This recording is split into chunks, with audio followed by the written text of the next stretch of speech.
open the sports page with the Orlando Sentinel and FM 96.9 The Game's Mike the Bulldog Bianchi. On JRR. Bulldog Sports Pay. Kaufman and Lind injury attorneys. Remember, Jeff Kaufman will be here next hour for law and disorder. Free legal advice. If you got something you want to run by him, 22526. You can text it over. Overreaction Football Monday with the one, the only, Mike the Bulldog Bianchi. Let's get the non-football out of the way first. The Orlando Magic lost their first home game of the season last night, despite the fact that Mo Wagner, the Franz's brother, scores a career-high 32 last night. The Magic go down to the Knicks 100-91. Again, they were the only home undefeated team in the league until last night.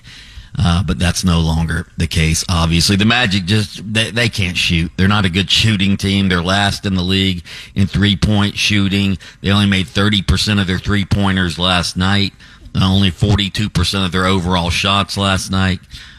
So until they're going to have to still hold down the fort until Paolo and the Franz get back because, they held the Knicks to 100 points, which is good in the NBA. And the Knicks I think they're the second leading scoring team in the league. So their defense is still there, but they have to be able to shoot better. And it's hard to do that when you don't have your two best scorers in the game. Dog, but listen, it kind of sounds like you're getting down on them because of one home loss. Let's just remember, as you said, the key pieces are coming back, and we're going to be stronger than ever. I saw that the league commissioner has reappeared and is back in place in Los Angeles with the Lakers. That's right. LeBron back after taking a little hiatus, sort of mysterious. I guess he was nursing a sore foot. So we'll see what happens with the Lakers. They did win last night, I believe. Did they not? Yes. Yeah. So, all right, football. What about the Buccaneers? Baker Mayfield throws for 4 touchdowns, 288 yards. The Buccaneers annihilated the Chargers on the road, 40-17. They, of course, lead the NFC South. Mike Evans had a season-high 159 yards receiving and 2 scores, including the play that gave the Bucs the lead early in the third quarter. Evans is playing lights out. Baker Mayfield, 30 touchdown passes for the first time in his 7-year career so far this season. The Buccaneers, the way they score points, they had 400 yards of total offense and at least 150 yards rushing for the 4th straight game. They did not punt in 10 possessions against the Chargers defense. That's really good. That's a winning formula. Good. You're going to win every time, with that. Absolutely. And the Buccaneers, they go on the road, beat the Chargers. They beat the Lions earlier this season. I think that was on the road as well, if I'm not mistaken. So the Buccaneers are beating good teams on the road. Hey, I realize the Lions and the Eagles are supposedly the class of the NFC, but I wouldn't count the Bucs out as far as a contending team. I would not. Dolphins are no longer a contending team. Their playoff chances are virtually nil now. They lose on the road 20-12 to the Houston Texans. Tua throws 3 interceptions, fumbles as well. Dolphins have 1 win this year against a winning team, and that was the Rams, and the Rams weren't even a winning team when the Dolphins played them. So Dolphins are going nowhere. They are 2 games out of the final wild card spot with 3 games. Isn't it incredible the Dolphins with the weapons they have at receiver can't throw the ball downfield anymore? All of a sudden just can't throw the ball downfield anymore. And on top of that, think about it. If somebody was to ask you before the season started or beginning of the season, who's going to be better, Bucks or Fins? Dolphins or Jags. You'd automatically say the Fins, but nope. Scary moment yesterday. I would have said the Jags before the season, but scary moment yesterday too with Grant Dubois, who just joined the team, laid out for 12 minutes on the field. He's still in the hospital in Houston. That was scary. Yeah. So. Dolphins, again, they're out of the playoffs. The Jags, they're defenseless. They lost to the pathetic Jets yesterday, 32-17. to 25. Leave it to the Jaguars to make Aaron Rodgers look young again. Aaron Rodgers throws for almost 300 yards, 3 touchdowns. He also led the team in rushing against the Jaguars with 45 yards rushing.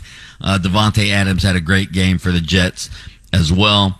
Other NFL games, Josh Allen, what a beast he is.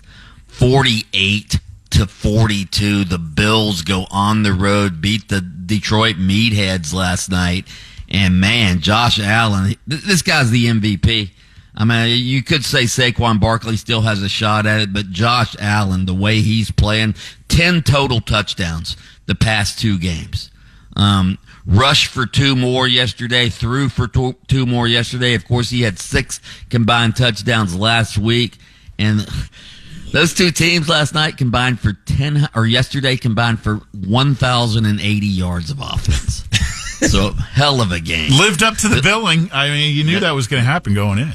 No question. Eagles beat the Steelers 27-13, so they remain in contention for the home field advantage throughout the playoffs in the NFC. This was only a matter of time. Jameis Winston got benched yesterday after he threw 3 interceptions for the Browns in a loss to the Chiefs, but Mahomes got hurt in that game, ankle injury. Supposedly he wanted to come back in and they wouldn't let him, but man, he has been nursing a bum ankle all year. I hope he's able to get, healthy before the playoffs. Then how about in Seattle last night, Geno Smith getting injured as well, and their loss to the Packers. Yeah, that was never really a game. The Packers jumped on him from the beginning, but Geno Smith. Other games of note, I'm looking through the schedule here. Cowboys beat the Panthers 30-14. They're still sort of in the playoff hunt. Lamar Jackson. Oh, Jesus. Yeah. Lamar Jackson, 5 touchdown passes, 290 yards. Ravens wallop the pitiful Giants 35-14. There was another banner. There was another banner flying over MetLife Stadium to fire everybody.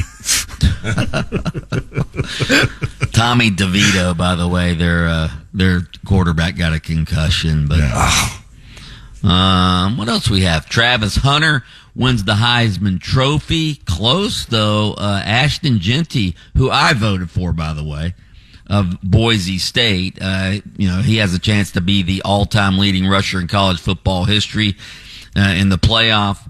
But Travis Hunter, the 2-way star from Colorado, wins it. I mean, he's elite on both sides of the ball. You can't argue with Travis Hunter. He what did he have? 2,231 points. Ashton Genty had 309 first-place votes to Travis Hunter's 552 first-place votes. I voted Genty simply because he literally carried Boise State into the playoffs. I mean, he almost has 2,500 yards rushing. Do you guys have a problem with me voting for Ashton Genty? It's your vote, man. Yeah, your vote. I think you can't bet against Hunter, though. No. I mean, he had a terrific season, no question about it, an all-time season. But Ashton Genty had an all-time season as well, and his team is in the playoffs. So that's why I voted for Ashton Genty. Were you surprised? Were you surprised at Navy demolishing Army? Yeah. I was, That was unbelievable. I mean, that quarterback for Navy, Blake Horvath, he was unbelievable in that game. 31-13. And Navy beats Army. And Army was favored by, I think Coach was saying on Friday, 2 touchdowns. They were 11-1, man. Yeah. They got scorched. Yeah, Well, Navy's had a good season too. They're 9-3 this year. Army, I think, is 11-2 now. Right. So what about did you see what happened? This is where we are in bowl games now. The entire Marshall team opted out of their bowl game essentially. Well, they were down Marshall to 29 players. Yeah, so Marshall had to bow out of the Independence Bowl game, and Louisiana Tech, which is 5-7, is taking their place in the bowl game because Marshall's coach left for Southern Mississippi, and I guess all of his players are coming with him, or at least a bunch of them are coming with him. So now Marshall's left without a team. Going, all right. It's unbelievable. Plenty more to talk about with Mike the Bulldog Bianchi over on AM 740 and FM 96.9 A Game, where he hosts Open Mike weekday mornings on it. Jason Does takes time out of his show to join us for the sports page each morning here on JRR. Brought to you by Kaufman and Lind. Listen to Under Oath with attorney Jeff Coppin every Saturday morning, 7:30 on FM 96.9 The Game. You can catch extended versions on your favorite streaming platform. Oh! Listen, Taco.